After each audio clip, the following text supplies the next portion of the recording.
Hey guys, how's it going? I just received this last week. It is the Nintendo Classic Mini. Enjoy this review. Earlier this year, as soon as I heard about the pre-order, I went for it straight away. Here it is. Let's have a look what's inside. There it is, Nintendo Classic Mini. 30 games pre-installed. AC adapter is not included. See back for details. On the back of the box we got all the 30 games listed that are included with this unit. Some of the highlights for me personally is Super Mario, we got Final Fantasy, Castlevania and also Metroid. In the box we find the console, the controller, HDMI cable. This is the USB power lead, but it doesn't come with the actual AC adapter. You need to get that separately, and here an operations manual. On the front of the unit, we've got a power button, reset button, 2 inputs for controllers. The unit only comes with 1 controller, and this is just for cosmetics. You can't actually open this.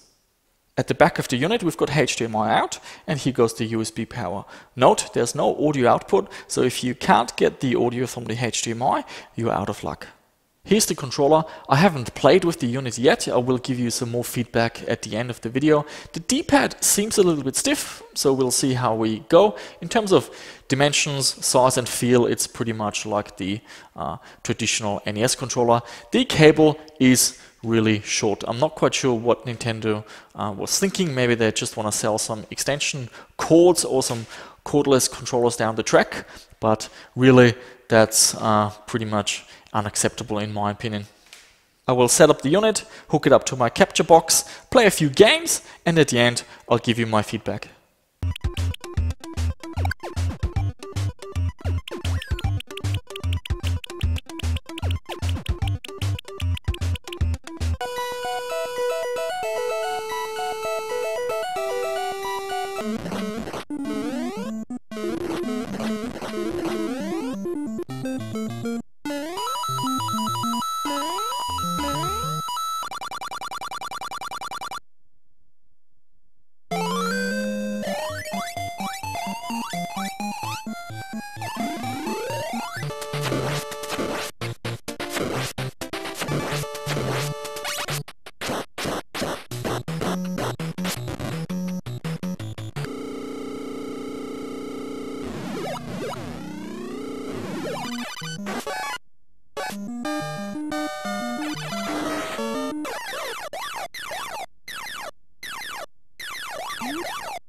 Okay guys, time for conclusion. What do I think of the Nintendo Classic Mini?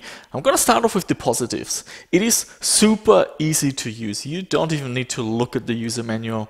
Everything is pretty straightforward. There are no loading times. Everything is pretty much instantaneously, just like on a proper NES console. The sound is great. The picture is great. There are 3 picture modes: Pixel Perfect, 4:3 and a CRT TV emulation.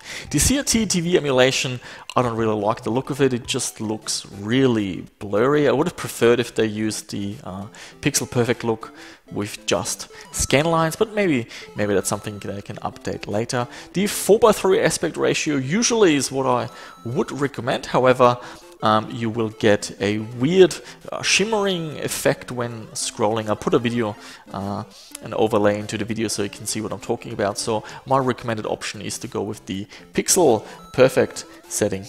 Also fantastic that you can save at any time. A lot of these games are really hard, and these days we're used to checkpoints, tutorials and easy modes. These old games can be a little bit challenging.